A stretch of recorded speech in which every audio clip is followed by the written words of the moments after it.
가지라도 전해드릴 수 있다면 저희는 그것으로 만족합니다. 그런 가슴에 품었던 느낌들을 전해드리는 걸 목적으로 간단하게 강좌를 시작하겠습니다. 오늘 좌선법이라고 하는데요. 혹시 좌선 집에서 간간히 해보신 분 있으시면 손들어 보시겠어요? 하얀 마음으로 살겠습니다. 어떤 기분이실 때 좌선을 하시거나 하나요? 술 안 먹고 정신이 막 술 안 먹고 정신이 맑을 때? 새벽에 깼어요. 아, 새벽에 깼어요? 자면 네. 자주는 없는 일인데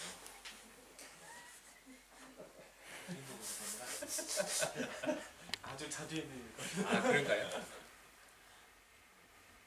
오늘 출석을 한번 볼게요. 앞에 이내고사님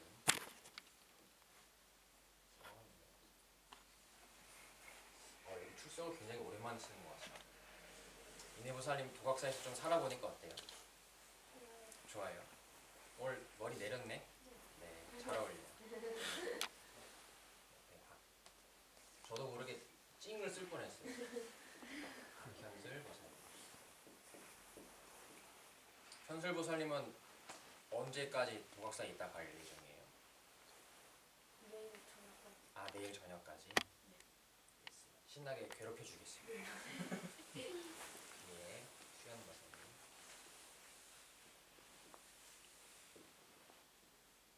수연거사님은 제가 처음 뵀던 그때 느낌이 제가 기억하는 분이 사실 기억력도 좀 떨어져서 몇 분 되진 않는데 수연거사님 첫 인상이 저는 기억이 남습니다. 지금하고는 많이 달랐던 걸로 기억해요. 근데 저는 항상 지금 바라보이는 느낌을 중요시해서 수연거사님이 지금 이렇게 많이 바뀐 걸로 저는 받아들이고 있습니다. 지금 따뜻한 미소와 무랑이를 대하는 그 따뜻한 모습, 그런 것들을 보면서 스님들이 참 거사님에게 좋은 영향을 끼쳤구나라는 느낌을 많이 받고 있습니다. 거사님도 여기를 편하게 생각하시고 저희도 거사님 편하게 생각하니까 좋은 인연 계속 이어갔으면 좋겠습니다. 네, 고맙습니다. 옆에 예화보살님 오셨습니다. 보살님 안젤라라고 그때 쓰셨죠? 그 신청서에. 아, 예, 기억나. 그때 수녀님, 여기 공검성당 수녀님께 저 별도에 귀의할 것 같아요 말씀하셨는데 수녀님이 모습이 보이지 않고 있어요. 저희가 뭐 어떻게 된 건 잘 모르겠는데 한번 조만간 연락을 해보도록 하겠습니다. 내년 사파 팬분이랑 오실 것 같아요. 아, 예. 종종 법당에 오시니까요. 제가 또 안부 전해드리겠습니다. 그 동타거사님 오랜만에 오셨습니다. 그동안 뭐 하고 지내셨어요, 거사님? 그냥 평범하게 일하고 이렇게. 아, 직장 다니고 계세요? 네, 직장. 네. 뭐 건강에 안 좋은 데는 없으세요, 지금? 네, 특별히 그런 건. 거사님 지금 생납이 나이가 어떻게 되시죠? 저 올해 32입니다. 32이요? 네. 예. 해안 카페 만나신 지가 몇 년이 되셨죠? 아마 한 6년, 7년? 아, 그래요? 그러면 강원도 원주 했을 때. 2007년, 8년 정도에 처음 가입하신 거네요. 네, 아마 그랬을걸요. 네. 그러셨구나. 여기서 며칠 묵어가고 그러셨던 적이 있나요, 거사님? 아니요. 아, 묵어가셨던 적 없어요. 앞으로 또 자주 스님들 만나게 되면 그런 일이 생기게 되겠죠? 네. 언제든지 환영이니까 편하게 오십시오.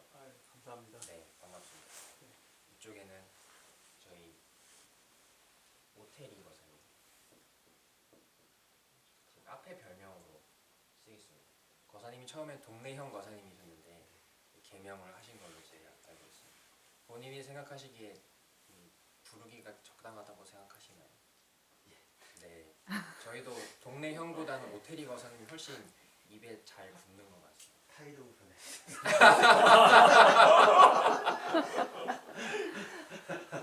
저는 지난번에 그 보살님께 드린 말씀이 제가 무슨 말씀 드렸냐면 보살님이 힐링 캠프 때 뵙고 지난번 일산 법회 때 뵀는데 얼굴이 확 바뀌셔서 제가 보기에만 그런지 몰라도 너무 좋아지셔서 되게 이뻐지셨다고 말씀드렸더니 반가워하셨습니다. 앞으로 계속 그렇게 오실 때마다 이뻐지시게 된다면 자꾸 데려오시면 좋을 것 같습니다. 네, 고맙습니다. 뒤에 하얀 마음 모사님 오셨습니다.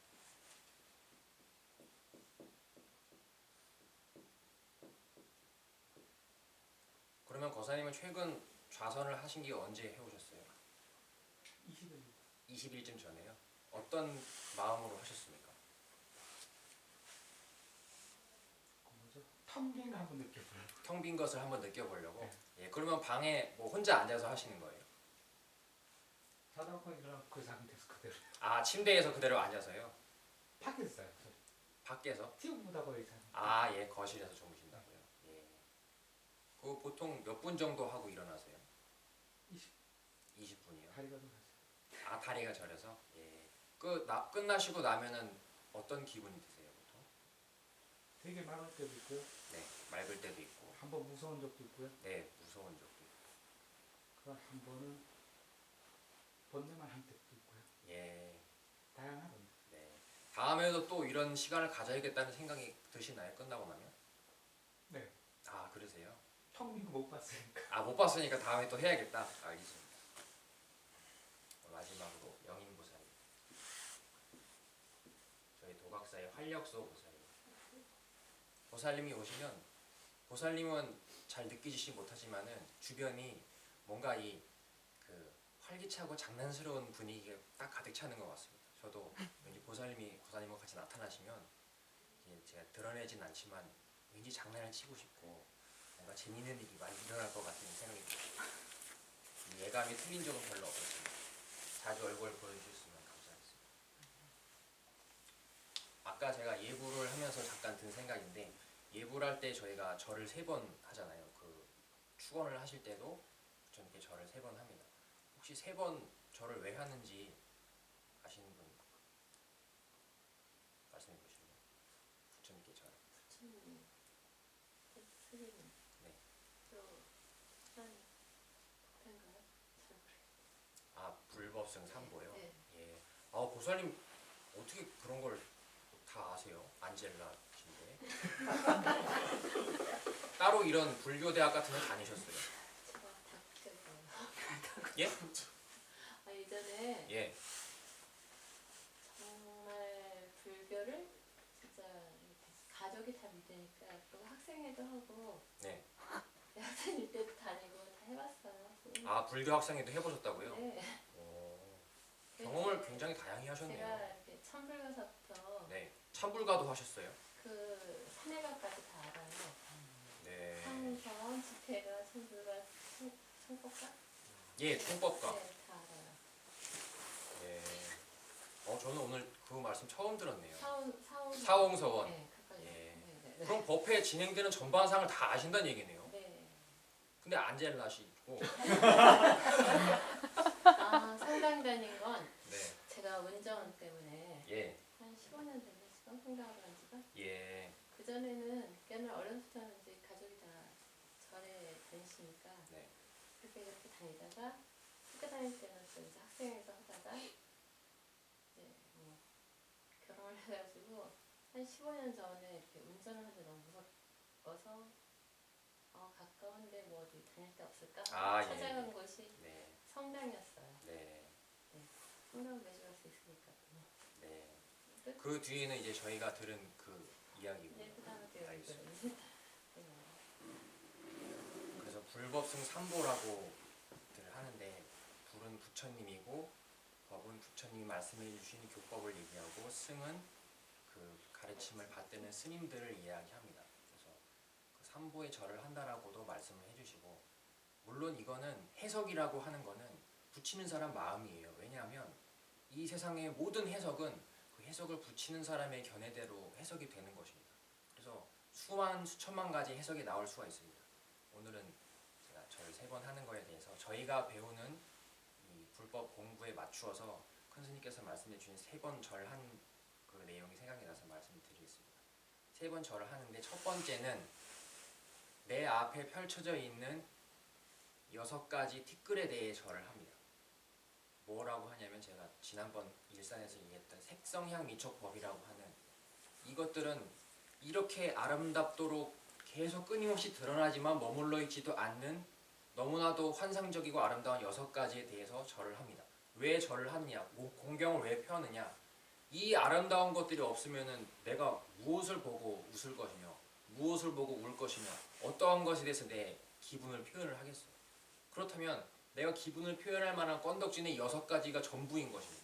이건 너무너무 아름다운 거고 위대한 것입니다. 그래서 그 세상에 대해서 첫 번째 절을 하고, 두 번째는 그 6가지 세상을 느끼는 나의 감각에 대해서 절을 합니다. 불멸책에는 뭐라고 나와 있냐면, 이 6가지 티끌이 있는 것이라면 그것을 느끼는 감각 자체는 없다고 봐야 한다, 이 말씀이 있습니다. 예를 들어서 눈으로 색깔을 보지만 색깔을 보는 눈 자체에는 색깔이 있을 수 없다는 말씀을 그렇게 감각이라는 것을 표현하셨습니다.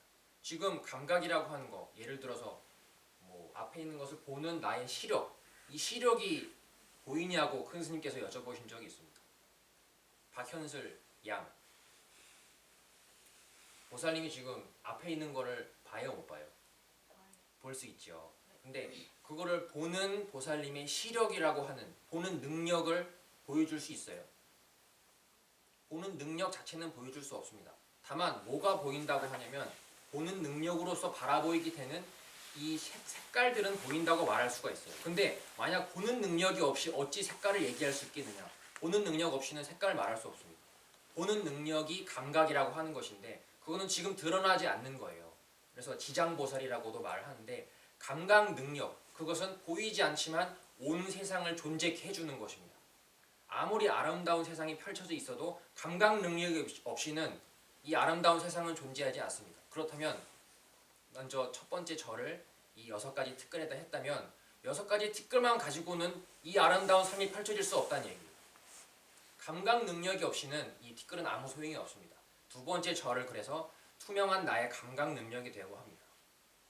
마지막 세 번째 절은 이 6가지 티끌에 하고 그 6가지를 느끼는 나의 투명한 감각에다 했고, 나머지 세 번째는 그 6가지 티끌과 6가지 감각 사이에서 빚어지는 수많은 생각들, 번뇌들, 사념들, 이것을 반야심경은 육식이라고 합니다.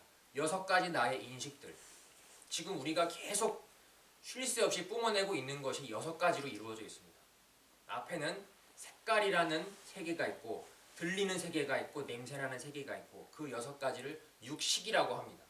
지금 제가 말씀드린 이 3가지 절하는 이것들은 전부 다 실제로 존재하지 않는 것들이에요. 육지는 6가지 티끌은 있는 것 같지만 전부 다 잠시도 머무르지 않고 사라져 버립니다. 불금은 없어져 버리고, 있는 듯 하지만 이미 다 사라져서, 우리가 욕먹어서 지난번에 화내는 거는 이미 지나가 버린 걸 가지고 화낸다라고 했죠. 아무것도 이곳에는 남아있는 바가 없습니다. 하지만 우리는 이미 없어진 걸 가지고 가타부타 하는 거예요. 아무런 소용이 없어진 일들을 가지고, 누구도 증명해 보일 수 없는 일들을 가지고 얼굴을 붉히면서 싸우는 겁니다. 그래서 실제로 있지 않은 육진이고, 보이지도 않아서 투명한 감각이기 때문에 또 이것은 텅 빈 것이고, 실제로 있지 않은 것하고 보이지도 않는 놈하고 사이에서 나오는 이 모든 것들이 짜증도 나오고 울분도 나오고 막 죽이고 싶은 마음도 나오고 별의별 생각이 다 나옵니다. 이거 역시 보이지도 않는 것들이에요. 이 세계는 3배로 이루어져 있습니다. 첫 번째는 이 앞에 환상과 같은 세상으로 이루어져 있는 것이고, 두 번째는 그 환상과 같은 세상을 느끼는 투명한 감각으로 이루어져 있는 것이고, 마지막 세 번째는 그 환상과 그 투명한 감각 사이에서 나오는 보이지도 않는, 정체도 알 수 없는 그런 의미들로 이루어져 있는 것이에요. 그래서 그걸 다 합하면 6가지 해서 18개라고 저희가 말씀드렸습니다. 앞으로 법당에서 또 절을 3배를 하실 일이 있으면 불법승 3보, 부처님께 절을 하고, 부처님 가르침에 절을 하고, 부처님 가르침을 따르는 스님들께 절을 하고, 요것도 해보시고, 오늘 말씀드린 지금 이 순간 내 앞에 펼쳐진 6가지의 절을 하고, 그거를 느끼는 투명한 나의 능력 6가지의 절을 하고, 마지막으로 그 투명한 것들 사이에서 쉴 새 없이 정체 없이 나오는 보이지도 않은 의미들의 절을 하십시오. 그게 모두 합쳐지면 내 자신에게 절을 하는 것입니다. 큰 스님께서는, 부처님께서는 18개 전체가 나라고 말씀하셨습니다. 18개 중에 어느 하나를 띄어서 나라고 얘기할 수 없어요. 혹시 18개를 오늘 잘 모르시는 분들을 위해서 말씀드리면, 이 세상과 세상을 느끼는 나와 그리고 세상과 내 사이에서 나오는 수많은 생각들, 이거 전체가 다 모이면 그걸 뭐라고 부르냐면 우리는 나라고 한다는 얘기입니다. 그래서 나 자신에게 절을 하는 것이지 밖에 어떤 존재들이 얘기하는 당신들도 부처님께 다른 종교에서 하는 것처럼 우상을 숭배하는 것 아니냐, 아니면 앞에 있는 어떤 신에게 제사 모시듯이 절을 드리는 것 아니냐라고 묻는다면 여러분은 이제 웃으면서 말씀을 해주십시오. 우상이라고 하는 것은 누구의 생각이겠습니까? 당신이 신이라고 모시는 것은 신이라고 떠받드는 존재가 없으면 신은 존재하지 않습니다. 그럼 신이라고 모시는 존재에게 하면 신은 존재하는 것이기 때문에 신이라고 받아들이는 존재에게만의 신인 거예요. 당신 혼자만의 안에 있는 신이지 당신을 벗어나서 따로 신이 존재하지 않습니다. 그러면 우리가 지금 이렇게 예배를 드린다면 이것은 누구에게 절을 하는 것이겠습니까? 내 안에 아름다운 신에게, 내 안에 아름다운 세상에게, 내 안에 아름다운 남에게 절을 하는 것입니다. 그럼 왜 절을 하느냐 묻는다면 전부가 나로 이루어져 있기 때문에, 너무나도 위대한 나로 이루어져 있기 때문에 내가 그렇게 싫어하고 미워하고 어떻게 하지 못해서 안달했던 것이 나하고 떨어져 있는 게 아니었음을 알게 되는 순간 비로소 전체가 나임을 알게 되는 것입니다. 그게 너무너무 감사해서 그때 절을 하는 겁니다. 그래서 우리가 그냥 법당에 가서 절 3번 하던 때하고 부처님께서 말씀해 주신 천상천하 유아독존, 진정으로 이곳에는 나 말고는 존재하지 않는다. 그래서 남이라고 하는 것도 사실은 내가 만들어낸 남이지 내 밖에 남이 어찌 있을 수 있겠느냐, 이거를 가슴속 깊이 믿는 자라면 내가 지금 절을 하는 것은 전부 나한테 하는 것이라서 나를 위해 절을 하는 것이고 위대한 나에게 절을 한다는 것을 알고 절을 하는 겁니다. 그래서 처음 모를 때 그냥 삼배하는 거하고 전체가 나라는 걸 알고 삼배할 때 이 견해는 아주 큰 차이가 난다는 걸 말씀을 먼저 드리고 시작하려고 합니다.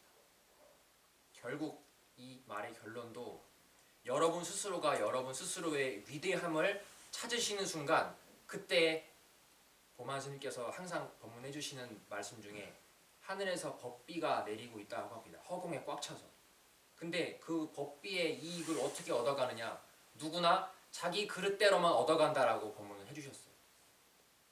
여러분이 이 조그만한 종지로 생각하고 뭔가 부처님은 대단하다고 하니까, 위대하다고 하니까 절을 3번 한다라고 했던 견해에서 알고 보니 온 우주 전체에 나 빼고는 아무것도 남이라고 할 게 없더라라고 하는 견해로 바뀌었을 때에는 조그만한 그릇에서 온 허공의 법비를 다 담는 허공 자체가 여러분이 되는 순간이 여러분 견해가 그렇게 커다랗게 변하는 순간이라고 제가 말씀을 드리고 싶습니다. 다른 이야기로 오늘 시작을 좀 했는데 그 얘기는 오늘 여기서 끝내고, 좌선이라고 하는 거를 제가 오늘 초급반이어서 앉는 법을 혹시 잘 모르시는 분도 있을 것 같아서 앉는 법을 오늘 간단히 말씀드리고 좌선 한번 같이 해보는 걸로 하겠습니다. 하야마음 거사님 20분 정도 하신다고 하셨는데 저희가 그렇게 길게 하면 폭동이 일어날 수도 있어요. 그래서 그렇게 길게는 못하고 다리를 앉는 법이랑 허리를 피는 법, 그리고 무슨 생각을 하면서 앉는지 그거를 간단히 말씀드리겠습니다. 앉을 때는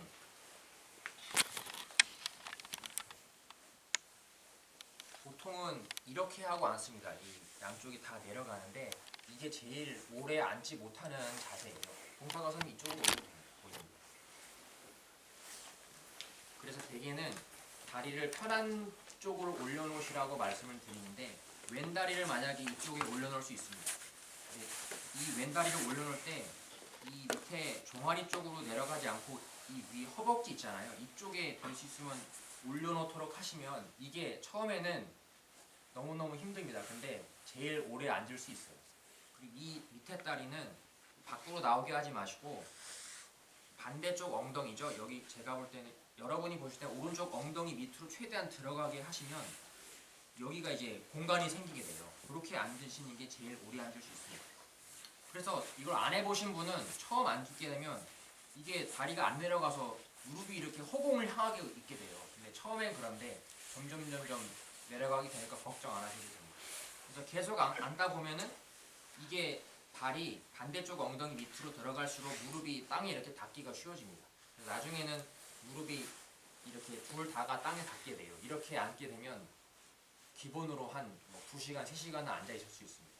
근데 우리가 책상다리라고 하듯이 이렇게 앉게 되면 이거는 한 15분, 20분만 앉아 있어도 다리가 저리게 됩니다. 그래서 만약 이쪽 발을 자기가 편하다 그렇다면 이렇게 앉으시되 될 수 있으면 이 발바닥이 이쪽으로 가지 말고 위쪽으로 향하도록 다리를 이게 비틀어서 해주시면 그게 앉으시는 데 도움이 되실 거예요. 제 쪽에서 왼발을 올려놓게 되면 이렇게 앉으시게 되고, 만약 오른발을 올려놓는다 그러면 오른발 먼저 올리시고 발 뒤꿈치를 최대한 엉덩이 안쪽으로 집어넣어서 앉으시는 것을, 이것을 반가부좌라고 합니다.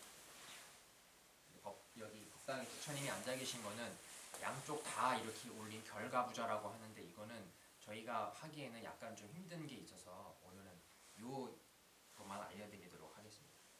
그리고 허리를 피시라고 말씀을 드리는데, 허리를 억지로 피시려고 하면은 잘 안 돼서 엉덩이를 빼신다고 생각하는 게 제일 좋아요. 엉덩이를 뺀다라고 생각을 하면 허리가 자동으로 펴지게 돼 있습니다.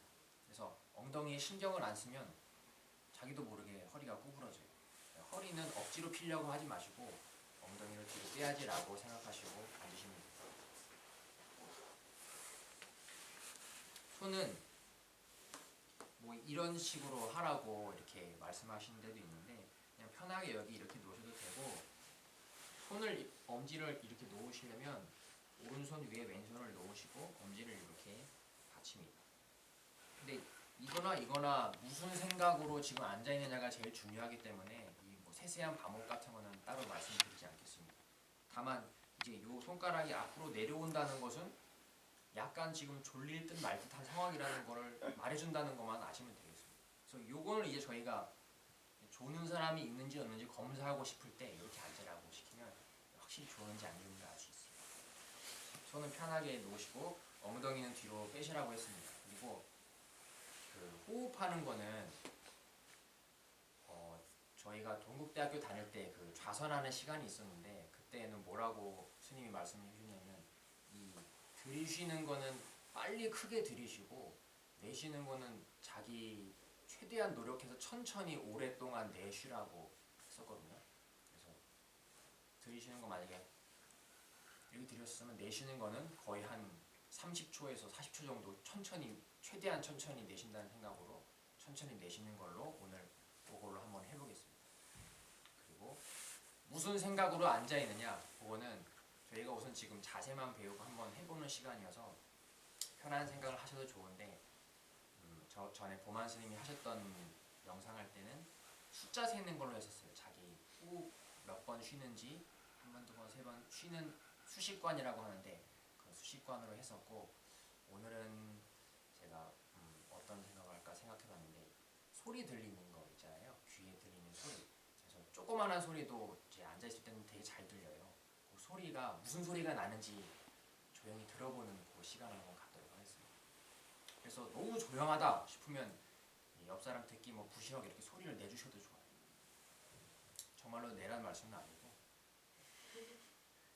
그러면 지금부터 한 5분 정도 앉아보겠습니다.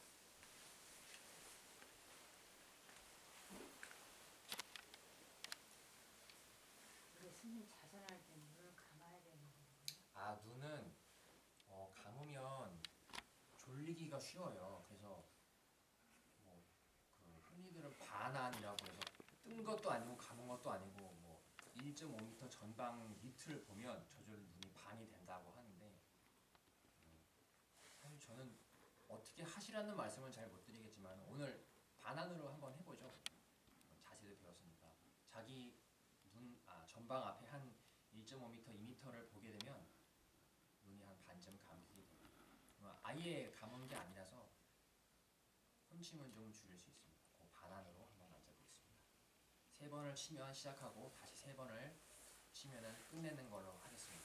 이거를 시작할 때는 항상 죽비 3번 치면 전부 합장을 하고 앉은 자리에서 반대를 하시고 좌선에 들어가는 것이고, 다시 3번을 치면 합장을 반대를 하시고 마치면 되겠습니다.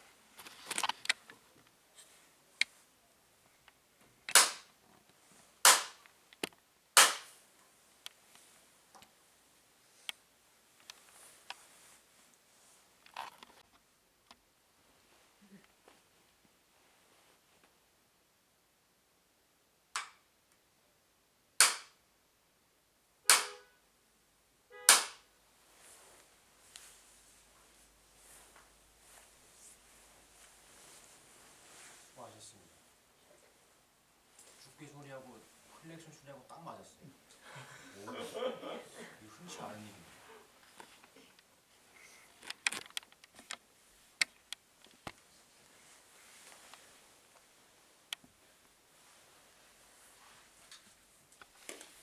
오태리 거사님 어떠셨어요? 기분이? 5분이 되게 길다고 정말 딱 5분 정도 했는데 굉장히 길게 느껴져요. 네. 뭐 소리들이 들리던가요? 아니 그냥 하나는 아 그냥 하나하셨어요. 네. 거사님은 어떤 주변에 뭐 갑자기 변화하는 일이 생겨도 그렇게 덤덤하게 받아들이시는 그런 스타일이신 것 같아요. 그래서 뭔가 크게 놀라지 않고 동요하지 않고 그런 성품을 가지신 것 같은 느낌을 받았습니다. 평소에 편안하게 계셨다는 건 다행이에요. 네. 해안마음 거사님 어떠셨어요? 그거 없는데 갔다 오셨어요? 오늘 안 되셨어요? 배가 땡겨가지고 아 배가 땡기셨어요? 바지가 네. 아 바지가 땡기셨어요. 네. 맞아요. 그런 조그만한 것도 조용히 있으려고 그러면 엄청나게 거슬릴 거예요. 마치 흥분할 때 군화 안에 모래알 하나 들어간 거랑 똑같이. 박현슬 보살님은 어땠어요? 무슨 생각했어요?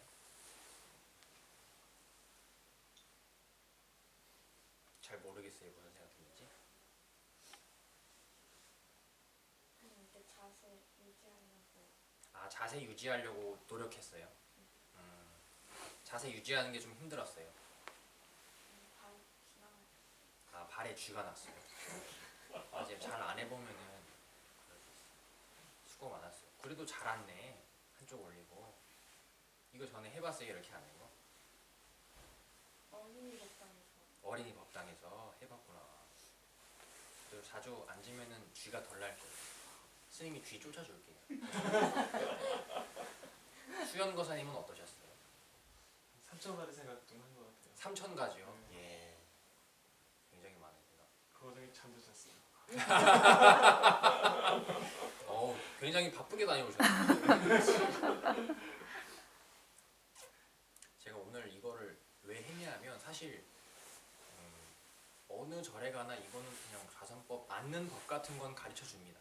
그리고 책에도 다리를 어떻게 꼬고 이렇게 하라는 말씀이 있어요. 그래서 그거를 알고 계시리라는 전제 하에서 한번 같이 해본 것이고, 사실은 이렇게 앉아서 없는 곳에 들어간다면 전 세계 모든 사람들이 그냥 이렇게 하면 될 겁니다. 짜증나는 일이 있을 때 아니면 힘든 일이 있을 때 이걸로 하면 될 거예요. 근데 이것의 맹점이 뭐냐 하면 이거에 한번 이제 어떤 편안함을 찾게 되면 여기서 벗어나는 걸 싫어해요. 예를 들어서 어떤 보사님이 이런 조용한 걸 느끼고 너무너무 좋았던 거예요. 그래서 가족한테 선언을 했습니다. 나는 일주일에 약 20분 정도 할 테니까 그때는 나 찾지 마라. 이때부터는 엇갈리기 시작하는 거예요. 바퀴가 안 맞는 거예요. 왜냐하면 그 20분 동안에 찾는다던가 부른다던가 하면 엄청나게 짜증을 내는 거예요. 내가 말을 했지 않냐고. 내가 분명히 이 시간은 나를 위해서 내가 없는 대로 갔다 와야 되니까 이 시간을 나를 위해 비워달라고 했는데 왜 자꾸 중간에 깨느냐고. 전에 안 그랬던 사람이 이렇게 변하게 되는 거예요. 그게 수행을 하는 시간과 수행을 하지 않는 시간을 나누게 되는 게 이런 일들에서 벌어지는 거죠. 자세를 이렇게 해야 하고 호흡을 어떻게 해야 한다라고 얘기를 하면 사람들은 그게 아니면 수행이 아니라고 생각을 하는 거예요. 그 시간이 아니면 수행하지 않는 시간이라고 합니다. 다리를 꼬지 않고 걸어다니면서 이런 조용한 시간을 어떻게 가질 수 있겠느냐, 이렇게 의문이 들 수 있는 거예요. 그렇지 않습니다. 항상 우리한테는 조용하게 따라다니고 있는데 이런 허무맹랑한 말로 하여금 오해를 하게 되는 거예요. 사람들이 수행이라고 하는 어떤 단계가 있다든지 절차가 있다든지 자세가 따로의 부처님께서도 이렇게 앉아 계셨으니까 나도 이렇게 앉아야지만 뭔가 편안한 경지에 들겠구나라는 생각이 들기 시작하는 겁니다. 부처님께서 말씀해 주신 내용은 이 생각 자체가 실제로 있는 게 아니라는 법문을 해주신 건데, 무슨 생각을 또 짓냐면 야, 나는 이제부터 부처님을 따라서 조용한 곳으로 가야겠구나라는 생각을 또 지어내는 것입니다.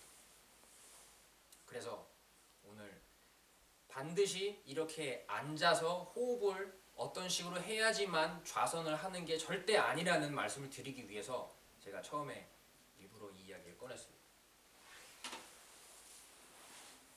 그러기 위해서는 이 좌선의 제일 큰 주체인 몸이라고 하는 것에 대해서 말씀을 드려야겠습니다. 만약 몸이라고 하는 것이 예를 들어서 내가 생각하고 있는 그런 몸이 아니었다라고 한다면 이것도 어떻게 보면 몸이라고 하는 거에 집착하는 거거든요. 몸이 힘들지 않고 편안한 상태에 있는 걸 좋아하는 것이고 그런 편안한 상태에서 몸이 뭔가에 상처받기를 싫어하는 마음입니다.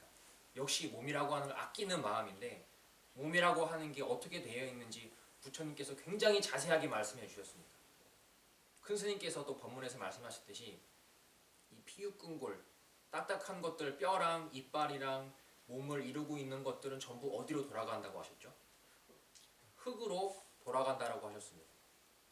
우리의 피나 고름이나 침이나 타액이나 이런 땀이나 이런 것들은 전부 물로 돌아간다고 하셨습니다. 우리의 따뜻한 체온 이런 따뜻한 것들은 전부 불로 간다고 하셨습니다. 하루 종일 내뱉고 하던 이 호흡 보이지도 않은 이 호흡은 허공으로 돌아간다라고 하셨습니다. 바람으로 간다라고 하셨습니다. 그러면 도대체 어디에 우리들이 여지껏 주장하던 몸이라고 하는 것은 어디에 있느냐 이렇게 질문을 하셨습니다. 경에서. 우리가 과연 평소에 그냥 살면서 이런 생각을 한 번이라도 해보는지를 저는 먼저 묻고 싶은 겁니다. 몸이라고 하는 거에 대해서 과연 내 몸이 정말 이거를 뭐라고 하냐면 기수화풍이라고 하는데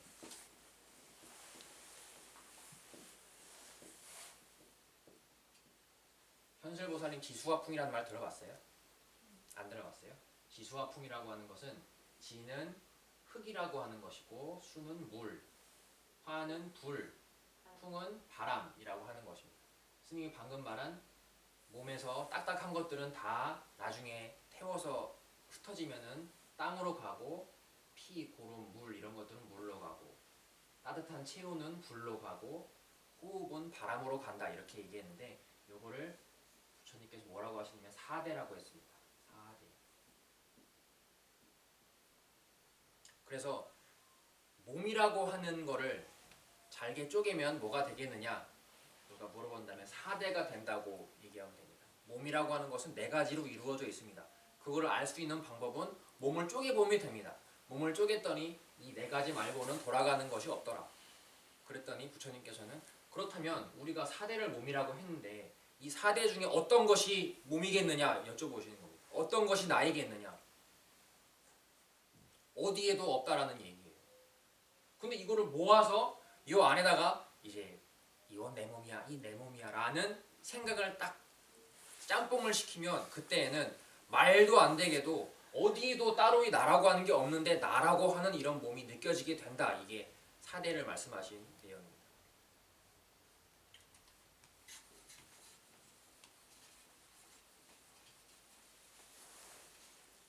큰 스님께서 그 불멸책에서 제일 많이 말씀하신 부분이 오직 생각뿐이다 이런 법문을 많이 해주셨습니다. 그래서 저는 오늘 생각이라고 하는 거 그리고 몸이라고 하는 거 우리가 그냥 몸이 앉아있다 라고 오늘 우리 좌선하면서도 3000가지 생각을 하셨다고도 했고 뭐 배가 땡긴다라고도 했고 몸을 느끼신 분도 있을 거예요. 앉아있으면서 내 몸이 어떤 상태인지도 느껴집니다.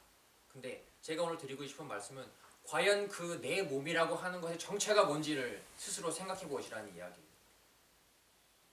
저희가 법회 때마다 항상 말씀드리고 했던 것이 오늘 제가 3배 처음에 말씀드렸죠. 앞에 있는 세상과 그걸 느끼는 감각과 그 사이에서 나오는 생각에 대해서 말씀드렸습니다. 세상이라고 하는 것, 세상을 느끼는 감각이라고 하는 것, 그리고 감각하고 세상하고 만나면 현슬보살님 만약에 현슬보살님이 좋아하는 남자를 딱 보는 순간에 뭐가 뿅 튀어나오겠어요. 내가 그토록 바라던 러빙 유가 딱 앞에 나타났어요. 그러면 그 순간 뭐가 딱 나오죠? 생각 많고 뭐 기분이 들어요.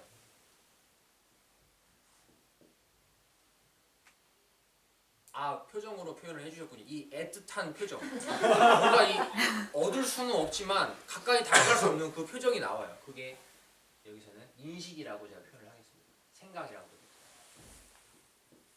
그래서 뭐라고 저희가 항상 말씀을 드렸냐면 세상과 감각이 만나서 인식이 나온다 이렇게 말씀을 드렸습니다. 앞에 세상을 보면서 감각으로서 세상을 바라보면서 인식이 튀어나온다 이렇게 설명을 드렸었어요. 이 앞에 세상은 뭐라고 저희가 표현했냐면 6가지로 되어 있다라고 했습니다. 색성향 미촉법이고 색성향 미촉법을 느끼는 6가지 감각이 따로 있다라고 했습니다. 안입이 설신의라고 합니다. 그리고 이것들이 만나서 나오는 인식 세계도 6가지가 있습니다. 눈의 세계, 안계, 이계, 비계, 설계, 신계, 의계 이렇게 6가지가 있습니다. 그래서 6개 합해서 어려운 분류형으로 18개라고 한다 이런 말씀을 드렸었습니다. 근데 저희가 항상 드린 말씀이 이 세상이라고 하는 것의 실체는 계속 생멸하는 것이 특징이다라는 얘기를 드렸어요. 색깔이라고 하는 것이 어느 순간 얼마나 오랫동안 멈춰 있느냐, 제가 파장으로도 말씀드린 적이 있습니다. 소리를 예로 들어보면 여기 소리의 파형이잖아요. 그래서 잘게 쪼개면 요 순간이 사라지고 요 다음 순간이 된다면 이 앞에 전의 떨림은 과연 어디로 갔느냐 이 질문을 드린 적이 있어요. 이거는 순간이 무엇을 얘기하는 거냐면 지금 이 순간을 얘기하는 거예요.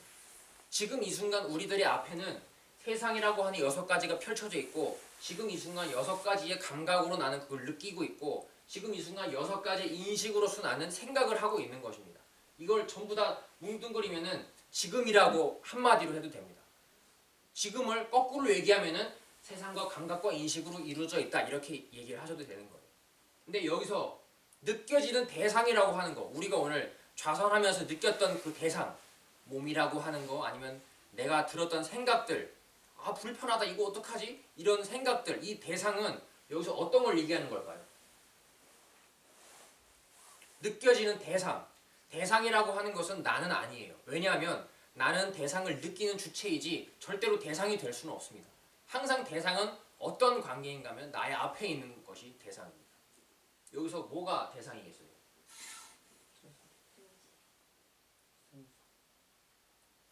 세상이라고 하는 것이 우리가 흔히 말하는 앞에 있는 것, 대상으로 얘기를 합니다. 왜냐하면 이 앞에 펼쳐져 있는 것이 대상인데 그것을 여기서 6가지로 나누어서 이야기를 한다라고 말씀을 드렸어요. 근데 그렇다면 이 감각으로서 세상을 느끼는데 이 세상이라고 하는 것이 잠시도 머물러 있지 않는다라고 했습니다. 이 앞에 있는 대상은 잠시도 머물러 있지 않아요. 박수를 치는 순간 그것이 박수 소리가 있는 듯 하지만 그 소리는 이 시간을 따라서 금방 없어져 버리고 과연 이 순간에 무엇이 남아있겠느냐라는 것입니다. 이 세상이 우리에게 계속해서 법문을 해주고 있습니다. 지금 이 순간에. 여러분들이 지금 앉아있는 이 순간에도 이 앞에 있는 모든 것들은 계속 멈춰 있을까요? 계속해서 사라질까요? 잠시도 머무르지 않고 사라집니다. 그거를 모르는 존재는 없어요. 하지만 지금 다시 한번 곰곰이 따져보시라는 이야기입니다. 이 세상 중에 무엇이 포함되어 있냐면 나의 몸이라고 하는 것도 세상 일부분입니다. 왜냐하면 여러분 몸을 한번 느껴보시면 몸이 어느 순간 딱 그 모습 그대로 쭉 있는 때가 있을까요? 없을까요? 없어요. 이 몸은 계속 변화하는 것입니다. 늙는 거예요. 어린아이들은 새로운 세포가 많이 생겨날 때 생겨나는 세포가 죽는 세포보다 많으면 그걸 이제 우리는 탱글탱글하고 젊다라고 얘기를 하는 것이고 죽는 세포가 많을 때는 이제 늙어가고 죽을 때가 됐다라고 이야기를 하는 것이지만 거기서 알 수 있는 것은 이 몸이라고 하는 것은 단 한순간도 머물러 있는 게 아닌다라는 걸 먼저 아셔야 됩니다. 그게 사대라고 하는 것이에요. 지수와 풍이라고 하는 것의 실체는 단 한순간도 머무름이 없는 것이 바로 이 세상이라고 하는 것의 실체입니다. 근데 우리는 보통 내 몸이라고 하는 거고 세상하고는 별개로 생각을 한다는 얘기예요. 어째서 별개로 생각을 하냐? 내 몸은 왠지 세상하고는 다른 것 같고 내 몸은 내 맘대로 움직입니다. 어디가 가려운지도 알아요. 근데 세상의 일은 내가 모르지 않느냐 이렇게 반문을 합니다. 저희는 그 말씀을 드린 게 아니에요. 과연 대상으로서 드러나는 게 몸을 제외하고 있을 수 있겠느냐? 다시 말해서 몸이 어떻게 나한테 느껴진다면 그것은 대상인데 몸이 대상이 아니라고 얘기할 수 있는 근거가 어디 있겠냐는 얘기입니다. 여러분이 가만히 앉아서 지금 내 몸을 느껴보려고 하시면 내 몸이 어디가 간지러운지 어디가 아픈지 느껴지세요? 안 느껴지세요? 안 느껴진다면 그건 내 몸이 아닙니다. 느껴지는 모든 곳은 나의 몸이에요. 느껴지는 것은 나이겠습니까? 아니면 나에게서 느껴지는 대상이겠습니까? 대상이에요. 몸은 절대로 나 자신이라고 단언하게 말하지 마십시오. 왜냐하면 몸은 느껴지는 대상입니다. 앉아서 엉덩이가 아파도 엉덩이가 아픈 몸이라는 그 느낌이 느껴지잖아요. 그럼 그 느낌이 몸인데 몸은 느낌이기 때문에 느낌을 느끼는 놈이 나이지, 즉 다시 말해서 보이지 않는 감각 자체가 나이지 느껴지는 건 대상에 지나지 않는다는 얘기입니다. 대상의 그 속성은 뭐라고 했죠? 제가 계속 머물러 있다고 했나요? 잠시도 머무르지 않고 계속 없어지는 게 몸이라고 했습니다. 그래서 이 몸을 유지하려고 하는 것은 너무너무 어리석은 일이에요. 이거를 땡기고 뒤에서 빨래집기로 찝고 뭐 이걸 올라갔다 붙이고 이게 있을 수 있는 일이겠습니까? 잠시도 머무르지 않고 없어져 버리는 것을 현명한 존재라면 이거는 없어지는 것이구나 라고 바라볼 수 있어야 됩니다. 근데 이거를 나로 삼기 때문에, 다시 말해서 몸을 나로 삼기 때문에 몸을 느끼는 놈이 나인데도 보이지 않는 투명한 정신이 나인데도 보이는 몸을 나로 삼기 때문에 이런 되게 보기 흉한 일들이 벌어지는 거예요. 왜 이거를 고치려고 합니까? 보이지 않는 투명한 놈이 진짜 나인데 보이지 않는 놈이 나라고만 믿어도 이 겉에 있는 거를 꾸미는 일은 크게 많이 줄어들 거예요. 왜냐하면 진짜 내 모습을 알게 된 후이니까. 진짜 나의 모습은 이렇게 만져지고 눈에 보이고 점점 변해가고 잠시도 머무름없이 썩어가는 이 몸이 절대로 내가 아니라는 얘기를 제가 드리려고 오늘 좌선하면서 몸이라는 얘기를 먼저 꺼냈습니다. 몸은 너무너무 소중한 거예요. 왜냐하면 몸이 없으면 지금 이 순간 삶을 영위할 수가 없습니다. 몸이 없으면 대화를 할 수가 없고 영가라고 하죠. 49제 귀신이 되면은 이 살아있는 존재들하고 대화를 소통할 수가 없어요. 나에게서 너무나도 빼놓을 수 있는 소중한 것이 몸인데 이 몸이라고 하는 것은 내 마음 따라서 똑같이 변하는 겁니다. 몸 속에 마음이 있는 것이 아니고 여러분의 보이지 않는 그 마음 속에 몸이라고 하는 것이 있는 것처럼 느껴지는 것입니다. 그래서 몸을 억지로 이렇게 입을 웃게 한다고 해서 마음이 기뻐지나요? 울고 있는 사람한테 가서 입을 이렇게 쭉 찢어서 올린다고 해서 그 사람이 마음이 기뻐지지 않습니다. 그 사람이 만약 기쁜 일이 있으면 저절로 그 사람 입꼬리가 어떻게 되죠? 이거는 무조건 한 덩어리예요. 내 보이지 않는 놈하고 이 몸하고는 완벽하게 똑같습니다. 그래서 마음이 이상하게 기뻐지면 웃음이 지어지게 되는 것이고 웃음이 지어지게 된다면 보이지 않는 놈이 기뻐하고 있다는 걸 알 수가 있는 거예요. 절대로 떨어질 수가 없습니다. 하지만 이 떨어질 수 없는 몸과 마음이라는 것 중에서 꼭 아셔야 될 것은 이 몸이라고 하는 느껴지는 이 대상은 잠시도 머무르지 않고 변하는 것이기 때문에 진실되지 않다는 것을 꼭 유념하십시오. 이거는 진실되지가 않습니다. 그래서 여기에 여러분이 만약에 이 몸에다가 나의 믿음을 다 쏟아부었다. 이것이 무너질 날이 반드시 오게 되는데 그때 나의 믿음도 함께 무너지게 되는 거예요. 근데 그 믿음이 무너지는 것이 문제가 아니고 진정으로 내가 아닌 것을 오해해서 믿었기 때문에 그때에는 정말로 돌이킬 수 없는 업을 받게 되는 것입니다. 보이지 않는 놈이 나였는데도 보이는 놈을 나로 삼은 그 과보는, 그 기억은 고스란히 나의 견해로 돌아옵니다. 아까 저희가 차 마시면서 견해만이 제일 중요하다고 말씀을 드렸죠. 그 견해가 무슨 견해로 맺어지게 되느냐? 얘는 생멸하는 것입니다. 몸은 반드시 생기고 사라지는 거예요. 그렇기 때문에 이거를 나로 믿는다면 나는 생겨나고 사라진다는 견해를 다시 내게 되는 것입니다. 아까 하얀마음 거사님께서 나는 생사를 벗어나기 위해서 독각사 법문을 들으러 오신다라고 말씀하셨습니다. 저는 그때 표현하지 않았지만 눈물이 날 듯이 기뻤습니다. 이런 말씀을 해주시는 분들이 저희는 너무너무 좋습니다. 왜냐하면 저희도 지금 공부를 하는 입장이고 저희도 다 큰 스님처럼 깨닫지 못한 입장이지만 오직 이 생사를 벗어나겠다는 이 일념 하나로 공부를 하시는 분들이 스님분들이세요. 여러분들이 만약 그 목적 이외에 다른 목적으로 절에 가시게 된다면 반드시 실망하시게 될 것입니다.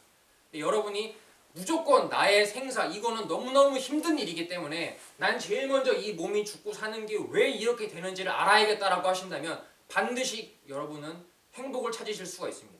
왜냐하면 진리는 이 생멸법 이외에는 존재하지 않습니다. 이곳이 6가지로 되어 있는 이곳이 잠시도 머무르지 않고 제가 오늘 사라지는 것이라고 말씀드렸습니다. 그러면 지금 여기는 뭐라고 표현을 해야 될까요? 지금 이렇게 여러분 느껴지세요? 안 느껴지세요? 지금 느껴집니다.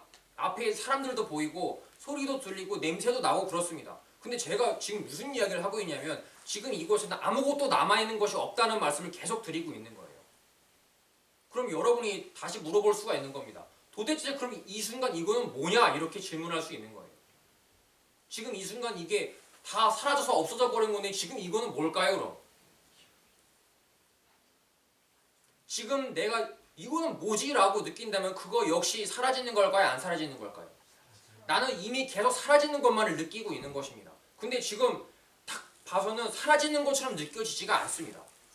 법당에 이렇게 딱 서 있고 나는 계속 여기 앉아 있고 뭔가 앞에서 떠들고 있고 삶이 계속 쭉 이어지는 것처럼 느껴져요.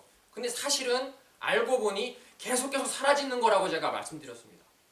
그럼 도대체 이 정체가 뭐냐는 얘기예요. 이건 실제로 존재하지 않지만 여러분들의 인식 속에는 이곳이 쭉 있는 것처럼 오직 인식 속에만 느껴지는 것입니다. 만약에 인식을 제외한다면 저기 뭐라고 말씀드렸냐면 감각하고 세상, 인식 중에 인식을 빼놓는다면 이거는 잠이 들은 상태와 같다라고 했습니다. 정신을 잃어버린 존재와 같다. 정신을 기절해버린 사람에게도 감각, 눈, 코, 귀, 입이 있고 앞에 세상, 정신이 잃어버린 사람 앞에도 세상은 있습니다. 하지만 정신이 잃어버린 사람은 세상을 느낄 수 있을까요? 없을까요? 절대로 느낄 수가 없습니다. 왜냐하면 인식이 없이는 감각 세상은 무용지물이기 때문에 그래요.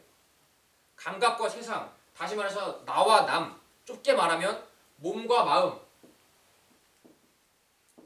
얘네는 항상 쌍을 이루어서 나타납니다. 아주 친한 관계예요. 따로 떨어지지 않습니다. 얘네는 항상 언제만 드러나냐면 인식이 있을 때만 드러나는 거예요. 그러면 나는 여지껏 몸과 마음이라고 나누어서 생각하기도 했었고 나와 남이라고 따로 생각하기도 했었는데 그게 전부 내 정신이 있을 때, 내 생각할 때에만 나와 남이었다는 얘기예요. 여러분 생각하지 않을 때, 다시 말해서 기절해 있을 때 그렇게 미워하는 사람이 있겠습니까? 그렇게 사랑하는 사람이 있겠습니까? 따로 없는 거예요. 그냥 인식만 있는 것입니다.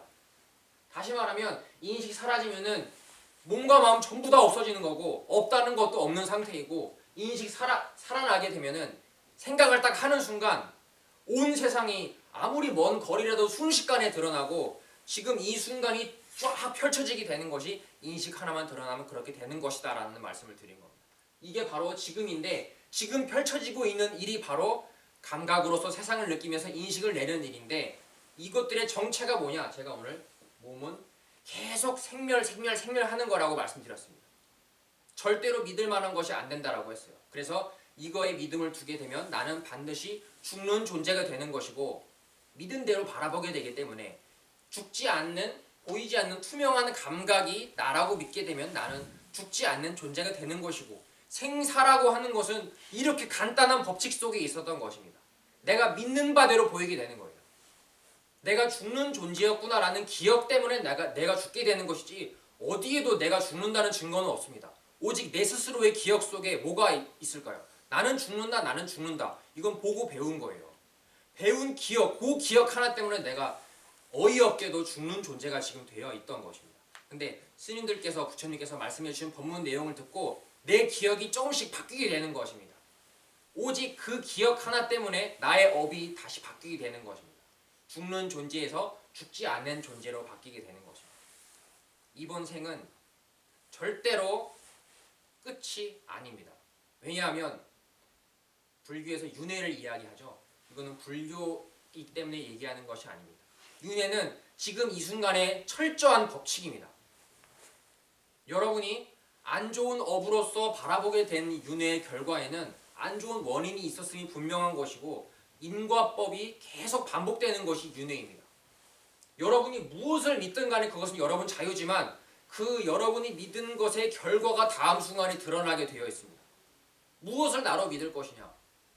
이번 생이 끝이 아닌 이유는 이 몸은 생겨났다 사라지고 생겨났다 사라지고 한다고 했습니다. 마치 염주에 있는 동그란 알맹이가 계속 이어지는 것처럼 이 동그란 알맹이가 딱 사라지게 되면 여러분 이 삶에서 시간이 뭐 예를 들어 70년, 80년 된다고 한다면 70년, 80년을 산 거예요. 그 동그란 알맹이 하나가. 근데 그 동그란 알맹이가 끝일 거라고 생각하는 존재들이 많습니다. 그래서 그것이 끝나기 전에 뭔가를 해놔야겠다고 굉장히 열심히 노력하는 분들이 있어요. 저는 그런 걱정을 오늘 덜어드리려고 이 말씀을 드리는 겁니다. 절대로 끝날 수가 없어요. 왜냐하면 이 몸이라고 하는 것은 오직 어디에만 있는 듯이 드러나는 것인가 하면 감각에만 있는 듯이 드러나는 것입니다. 만약에 감각이 없다. 이거를 뭐라고 저희가 예를 들었냐면 태어날 때부터 눈이 먼 사람, 태어날 때부터 귀가 없는 사람, 감각 기관이 없는 존재가 이 세상을 과연 느낄 수 있겠느냐 여쭤보셨습니다. 느낄 수 있을까요? 없을까요? 왜 느낄 수 없을까요? 세상이라고 하는 게 만약 따로이 존재한다면 감각이 없는 존재에게도 세상은 보여야 됩니다. 세상은 들려야 되고. 근데 눈이 없는 존재에게는 색깔이 따로이 존재하지 않아요. 제가 이걸 세 개를 썼지만 이거는 세 개가 아니었던 것입니다. 세상은 절대로 따로이 존재하지 않아요. 여러분의 눈을 빼놓고 어떻게 세상에 있는 색깔을 이야기하겠습니까? 감각이 없는 세상은 절대로 존재하지 않습니다. 그렇다면 세상은 어디에만 들어있는 거라는 결론을 낼 수가 있어요. 감각 속에만 세상이 들어있는 거예요. 감각 없는 세상은 따로 말할 수 없습니다. 그래서 감각이 없으면 세상도 없다고 얘기하는 게 그것 때문에 그 말씀을 드리는 것이고, 세상이 없으면 감각도 따로 존재하지 않는다. 얘네는 반드시 한 몸이다, 이 얘기를 드렸습니다. 근데 이 한 몸인 감각과 세상이 오직 인식 속에서만 드러나니 인식 말고 도대체 무엇이 있겠느냐라는 이야기입니다. 여러분의 생각 말고 뭐가 있겠느냐, 이게 그 본문입니다. 과연 여러분의 생각을 제외하면 세상이 어디에 따로 있고 감각이 어디에 따로 있겠어요? 그러면 여러분이 우선 감사해야 할 것은 나의 위대한 보이지 않는 인식 작용에 감사해야 됩니다. 이걸로 무슨 짓을 하는 거는 상관이 없어요. 나의 생각을 지금 어디다 쓰느냐, 번뇌에 쓰느냐, 뭐 좋은 생각에 쓰느냐, 나쁜 생각에 쓰느냐는 전혀 중요하지 않습니다. 더욱 중요한 것은 이 인식 작용을 내가 지금 굴리고 있다는 그 자체를 감사하십시오. 그거는 보이지 않는 작용임에도 어처구니 없게도 생사를 만들어내기도 하고, 이게 나라고 믿으면 나는 죽고 사는 존재가 되고요. 이게 나라고 믿게 되면 나는 투명한 놈이 됩니다. 신기하게도 인식이 어디로 가느냐에 따라서 내 존재의 여부가 결정되는 거예요. 나의 신분이 결정됩니다. 옆 사람이 나의 생사를 책임져 주는 게 절대 아니었던 것입니다. 절대자가 나의 생사를 책임져 주지 않습니다. 오직 나의 믿음이 나의 생사를 결정짓습니다. 그럼 내가 어떻게 믿느냐? 그게 바로 오늘 저희가 참하시면서 얘기한 견해예요. 그렇게 견해가 중요한 것입니다. 지금 온 세상을 결정짓는 것이 나의 견해인데, 그 견해가 어떤 견해로 바라보느냐, 나를 죽고 사는 존재로 바라보느냐, 나는 죽을 수 없는 투명한 감각으로 바라보느냐, 그게 바로 여기서 결정이 나는 것입니다. 그 결정이 계속 쌓이고 쌓이게 되면 그 기억으로 인해서 다시 견해를 내게 되기 때문에 자연스럽게 법칙적으로 죽지 않는 존재였구나, 나는 죽을 수 없는 존재일 수밖에 없구나, 그때 돼서야 비로소 치성하던 나의 생각들이 주저앉을 수가 있어요. 투명한 이거 전부 허공의 작용들입니다. 이건 전부 보이지 않는 작용들이에요. 정신작용입니다. 여기에 물질이라고 하는 것이 따로 없어요. 물질은 세상 속에 육진이 합해지면 물질이라고 하는데, 물질을 느끼는 놈은 누구예요? 누가 느껴요? 내가 느낍니다. 감각이 느낍니다. 보이지 않는 감각이 물질을 느껴요. 그럼 보이지 않는 놈은 물질이겠습니까? 정신이겠습니까? 정신작용이에요. 정신작용이 아니면 물질은 존재하지 않습니다. 그럼 물질은 항상 어디에만 물질이겠어요? 정신작용 속에만 물질인 거예요. 물질도 정신을 벗어나서 존재하지 않는다는 얘기입니다. 도대체 우리가 그렇게 믿던 물질들이 여러분 기절해버리면 없어지는 이유는 왜 그렇겠습니까? 정신 말고는 아무것도 없습니다. 인식작용 말고는 아무것도 없습니다. 그래서 인식작용 속에 정신 속에만 물질이 있는 것이고, 정신작용 속에만 좌선이라는 앉아있는 것이 있는 것이고 정신작용 속에만 죽고 사는 내가 있는 것이고 정신작용 속에만 지금 이 순간이 있는 거예요. 이건 너무너무 아름답고 위대한 모습입니다. 오직 보이지도 않는 여러분의 정신 혼자서 이곳을 꽉 채우고 있는 것을 곰곰이 생각해 보십시오. 그러면 호흡이 저절로 편안하게 들고 나는 걸 알 수 있습니다. 일부러 내가 조금 내쉬고 천천히 내뱉으려 하지 않아도 지금 이 순간 과연 누가 앉아있는가? 보이지 않는 놈이 앉아있다. 누가 몸을 느끼는가? 보이지 않는 놈이 몸을 느낀다. 이거를 곰곰이 명상을 하시다 보면은 이거는 꼭 앉아서 하는 일이 아니라는 걸 금방 알 수 있습니다. 여러분 직장 다니면서도 얼마든지 할 수 있고 다른 사람하고 얘기하면서도 보이지 않는 놈이 얘기하지 거짓말 하듯이 이런 법문도 써먹으시고 몸이라고 하는 것을 인정한 상태에서는 어처구니 없는 오해들이 너무 많이 생겨나게 됩니다. 근데 제가 오늘 드린 말씀은 몸이라고 하는 것은 정신을 벗어나서 따로 존재하지 않는다면 오직 보이지 않는 정신 속의 몸이었지 그러면 보이지 않는 정신으로 온 세상이 가득 차 있다는 말씀 그것 하나만 제가 드리고 싶었던 거예요. 이곳은 보이지 않는 작용으로 막 거미줄처럼 얽혀 있는 곳입니다. 그래서 사랑도 줄 수 없지만 왠지 얽히는 느낌이 나는 것이고 지금 이 순간에 나를 향해 들려오는 모든 소리들 모든 색깔들도 잡을 수가 없지만 뭔가 나를 이루는 거예요. 이상하게 나하고 얽혀서 나를 이루게 되는 것이고 근데 그렇게 얽히고 고민하고 왜 나한테 저런 소리를 하지 아니면 막 심각해지고 야 나의 죽을 날도 얼마 안 남았는데 뭘 이뤄놓고 가야 되지 않겠나 이런 끊임없는 생각들 전부 다 보이지 않는 정신으로 하는 것입니다. 보이지 않는 놈은 생겨난 때가 따로 없어서 불생불멸이라고 반야심경에서 이야기합니다. 보이지 않는 놈 앞에는 항상 이렇게 생겨났다 사라지고 생겨났다 사라지는 몸이 드러나게 되어 있습니다. 그래서 여러분이 보이지 않는 존재라는 것을 믿는다면 내가 투명하다는 것을 믿는다면 투명한 놈 앞에는 항상 보이는 것들이 드러나게 되어 있어요. 세상이 드러나고 몸이 드러나고 이것들은 무한하게 반복될 수밖에 없습니다. 그래서 몸이 끊임없이 반복될 수밖에 없는 이유는 몸을 느끼는 감각 자체가 생겨난 놈이 아니기 때문에 이 몸이 끝날 수가 없어요. 감각은 죽지 않습니다. 보이지 않는 놈은 죽을 수가 없어요. 그래서 보이지 않는 감각이 영원하다면 감각만 있으면 앞에 몸이 드러납니다. 이거를 꼭 믿으십시오. 예, 거사님. 화두선 같은 거 가지고 이렇게 텅 빈 거 보잖아요. 그런 건 어떻게 우리가 바라봐야 돼요? 화두선을 해서 텅 빈 걸 봤다라고 하는 것은 텅 빈 거를 봤다라는 생각일까요? 아닐까요? 만약에 그분이 텅 빈 거를 보고 나와서 나 텅 빈 거 봤다. 니도 같이 나랑 손잡고 들어가서 보자라고 한다면 체험을 했다라고 하는 생각을 지닌 것입니다. 그럼 그 생각은 우리가 전에 생각이 나온 자리 이런 법문도 드렸었는데 생각이라고 하는 게 도대체 어떤 것인지를 곰곰이 생각해 보신다면 그 화두선을 체험했다라고 하는 그 이야기가 어떤 위치에 있는 얘기인지를 거사님이 알 수가 있어요. 그분이 무슨 생각을 말씀하십시오. 하도 그게 이제 많이 퍼져 있어요. 그래서 화두선을 하도 그렇게 얘기를 하는 거죠. 남들이 하니까 하고 네. 뭔가가 여기서 하니까 하고 그런 바보 같은 짓이 어디 있습니까? 그 허무맹랑한 얘기 때문에 수천 년을 스님들이 속고 그 스님 밑에 제자들이 다 속고 있습니다.